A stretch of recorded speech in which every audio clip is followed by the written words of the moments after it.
حج یہ بڑے کرم کے ہیں فیصلے۔ رواں سال بھی سعودی عرب کے سوا پاکستان سمیت دیگر ممالک کے لوگ حج کے لیے نہیں جا رہے۔ ان کو حج کے لیے جمع کی ہوئی رقم کا کیا کرنا چاہیے، اس کی بات تھوڑی دیر بعد۔ پہلے ایک واقعہ سنیں۔ 1.5 مربع فٹ کی سونے کی تاروں سے بنی جالی جیولر بڑے غور سے دیکھ رہے تھے۔ اس نے اپنے آنسو ضبط کرتے ہوئے فروخت کرنے کے لیے آنے والے سے پوچھا، یہ آپ کو کہاں سے ملی؟ اجنبی کا یہ درست لہجے میں جواب تھا، اس سے آپ کو کیا غرض؟ آپ اگر نہیں خریدنا چاہتے تو نہ صحیح میں کسی اور کو بیچ دوں گا۔ اس دوران ذرا پڑے بیٹھا جیولر کا بڑا بھائی چھوٹے کی پریشانی بھانپتے ہوئے ان کے پاس آ گیا۔ چھوٹے نے بغیر کچھ کہے وہ جالی یہ کہہ کر، بھائی ذرا اس رومال کو دیکھیے، اس کو تھما دی۔ بڑے بھائی کی بھی وہی کیفیت ہو گئی جو چھوٹے کی تھی۔ اس نے اثبات میں سر ہلایا اور نہایت ہلکی اور بڑھائی ہوئی آواز میں کہا، ہاں وہی ہے۔ جیولر بھائیوں کی حالت دیکھ کر اجنبی کو ترس آ گیا اور اس کے چہرے کی کرختگی دور ہو گئی۔ اس نے دونوں بھائیوں کے اگلے سوال کا انتظار کیے بغیر نرم لہجے میں کہا، آپ کو شاید کوئی غلط فہمی ہو گئی ہے، مجھے یہ جالی جسے آپ رومال کہہ رہے ہیں حج کے دوران مدینہ منورہ سے ملا تھا۔ کیا؟ دونوں بھائیوں نے یک زبان کہا۔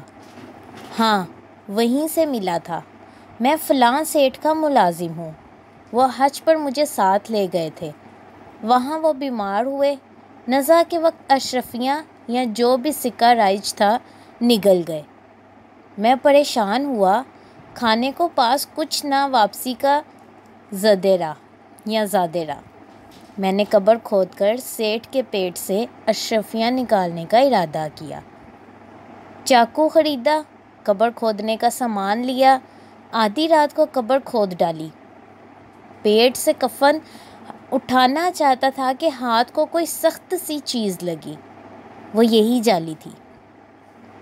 میں نے سوچا خدا کو سیٹھ صاحب کی کوئی نیکی پسند آ گئی جس نے اس کی لاش کو بے حرمتی سے بچا لیا اور میری ضرورت پوری کرنے کے لیے یہ جالی رکھ دی۔ وہاں بیچنے کی نوبت اس لیے نہیں آئی کہ اگلے روز کراچی ہی کا ایک سیٹھ صاحب کا دوست مل گیا، اس کو میں نے صرف سیٹھ کی موت کا بتایا، وہ اگلے دن واپس آ رہا تھا، میری واپسی کے خرچ کا بھی اس نے انتظام کر دیا، آج ضرورت پڑنے پر اسے بیچنے آیا ہوں۔ دونوں بھائی اپنی دانست میں کہا کہ من گھڑت کہانی بڑے غور سے سن اور بے صبری سے ختم ہونے کا انتظار کر رہے تھے۔ ایک نے پوچھا، آپ کا سیٹھ کب فوت ہوا؟ گاہک نے دن اور تاریخ بتائی۔ دونوں بھائی یہ سن کر چونک گئے۔ گاہک نے کہا، آپ کی تسلی ہو گئی، اب اس جالی کی بات کریں۔ تسلی نہیں ہوئی، آپ نے مزید الجھا دیا ہے، چھوٹے نے کہا۔ آپ بتائیے معاملہ کیا ہے؟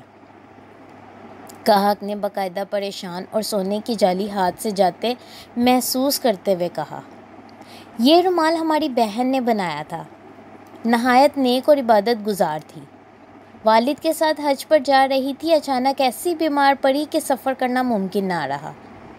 ہمارے محلے میں غربت زدہ خاندان مقیم تھا، اس خاندان کی 3 بیٹیوں کی شادیاں معمولی اخراجات کی سکت نہ ہونے پر نہیں ہو رہی تھیں۔ فاطمہ نے اپنے حصے کی حج کی رقم اس خاندان کو دیتے ہوئے کہا، اگلے سال موقع آئے گا تو اللہ تعالیٰ رقم کا بندوبست کر دے گا، مگر کچھ دنوں بعد بالکل اس روز انتقال ہو گیا جس روز آپ کہتے ہیں آپ کے سیٹھ کا ہوا تھا، ہم نے یہ رومال اس کی قبر میں رکھ دیا تھا۔ بڑے جیولر نے اپنی بات بھرائی آواز اور بہتے اشکوں کے ساتھ ختم کی۔ قصہ مختصر۔ حقیقت کی تہہ تک پہنچنے کے لیے جیولرز اپنی بہن کی قبر کشائی پر تیار ہو گئے۔ قبر کھودی گئی تو رومال موجود نہیں تھا، وہاں موجود لوگوں نے اجنبی کو چور قرار دے دیا۔ اس دوران بھانت بھانت کی بولیاں بولنے والوں میں سے ایک آواز یہ بھی آئی کہ قبر میں دیکھ لو نعش کس کی ہے، جس کی مخالفت ہوئی، تاہم حمایت میں بھی آوازیں آنے لگیں۔ اجنبی ان لوگوں کے درمیان گھبرایا ہوا کھڑا تھا۔ بالآخر نقاب اٹھانے کا فیصلہ ہوا۔ نقاب اٹھا تو لاش عورت کی نہیں تھی، مرد کی تھی، اور وہ وہی سیٹھ تھا جو کراچی سے حج پر گیا، وہیں مرا اور دفن ہوا تھا۔ نیک بندوں کے اجسام کو مقدس مقام پر لے جانا اور دنیا داروں کو مقدس مقامات سے لوٹا دینا قدرت کاملہ کے لیے قطعاً مشکل نہیں ہو سکتا ہے۔ یہ کہانی کچھ لوگوں کی سمجھ میں نہ آئی ہو۔ آج ہمارے معاشرے میں غربت، مفلسی اور بے چارگی کا عفریت پھیلا ہوا ہے۔ لوگ فاقوں پر مجبور ہیں، خودکشیاں کر رہے ہیں، اولادیں بیچ رہے ہیں۔ ہم میں سے بہت سے ان کی مدد کر سکتے ہیں۔ کرونا کے باعث رواں سال حج پر بھی پاکستانی نہیں جا سکے۔ ان میں پائی جوڑ کر اخراجات کا بندوبست کرنے والوں کے ساتھ بے حد اور بے کنار دولت والے بھی ہیں۔ اگلے سال حج کی اجازت پر جس کا بلاوا آئے گا، اس کے لیے اخراجات کا بندوبست بھی ہو جائے گا۔ سردست حج کے لیے جو رقم رکھی ہوئی ہے وہ اسی میں دی جا سکتی ہے جس نے آپ کو دی۔ جس نے حج کی نیت کی وہ مراد بھی پائے گا اور حج پر یقیناً جائے گا۔ اللہ اپنے اوپر قرض نہیں رکھتا۔ ایک حج کے پیسے اسے قرض دیں گے تو 10 حجوں کے ساتھ وہ لٹا دے گا۔ حج کے پیسے یقیناً حج کے لیے کسی اور مقصد کے لیے ہرگز نہیں، مگر جو کسی وجہ سے اب نہیں جا رہے ان کو راہ حق میں خرچ کرنے کا کہا گیا ہے، 10 گنا واپسی کے یقین کے ساتھ۔ کچھ لوگ حج اور قربانی کے بجائے اس رقم کو کار خیر کے لیے صرف صرف کرنے کی بات کرتے ہیں۔ کار خیر میں خرچ ضروری ہے، مگر قربانی اور حج سب سے افضل ہے۔ اگر کوئی قربانی اور حج کی رقم فلاحی کاموں کے استعمال کا مشورہ اور تجویز دیتا ہے تو ایسے دانشور پر 2 حروف بیچنے کے ساتھ 1-2 لگا بھی دی جائے تو احسن ہے۔ شکریہ۔